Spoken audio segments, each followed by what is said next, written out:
Hi everyone, it's Brenda with Bubs and Scrubs. This is my last soap from that batch that I'm going to slice up. This is my still a rose soap, and it has firmed up quite a bit since I last took it out of the mold. And it was soft, so you can see a whole chunk came out. So that is going to be, that's going to be my personal piece of soap right there, because I can't sell it like that. But this was the very first soap I sold.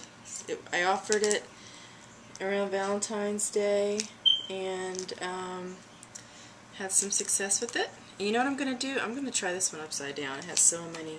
Nah, I'm not going to do that. Maybe I'll try... Which way should I go, people? Maybe I'll go... Nope, it has to be against a straight edge, a flat edge, so it has to be like this. Okay, anyway, so I sold this in February for Valentine's Day and it did really well, and people want it well beyond Valentine's Day, so now it's a regular. It has changed its look over time, of course, although I am coming down to, you know, a final kind of look. I am starting to figure out exactly what I want with this soap.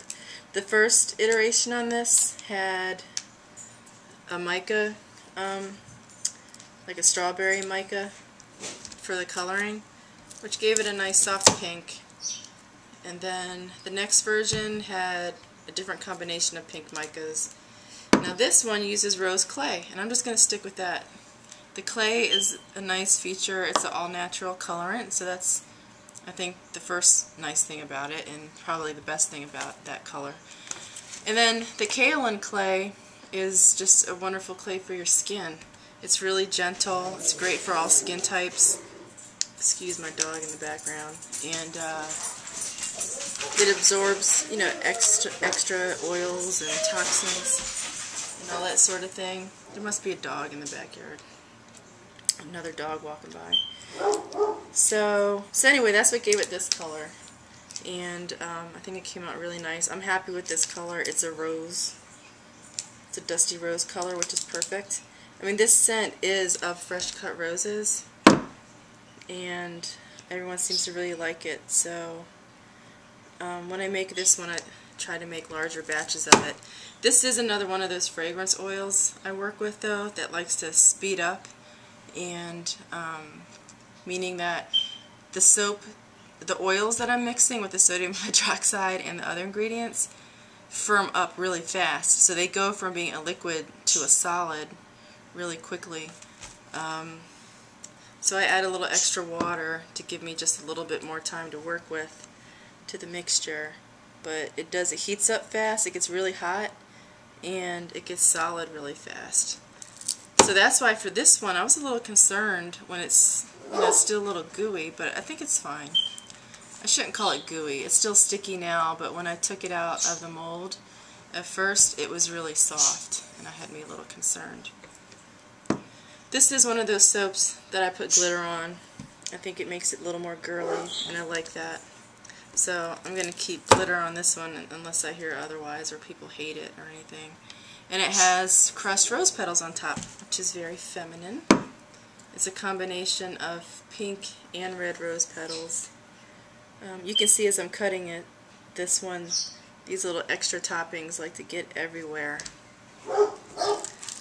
So that's what these look like. And again, one of my suggestions on the jasmine soap slicing video was, if you want, you can always slice off the tops to these soaps and put them in a little sachet bag, and then, you know, keep it somewhere. I mean, it's going to smell great. It's going to dry out nicely. Over time, nothing's going to happen to it. So it's a little rustic looking. I actually like my soaps looking a little rustic. It kind of goes along, I think, with my kind of casual personality and the kind of country setting I live in.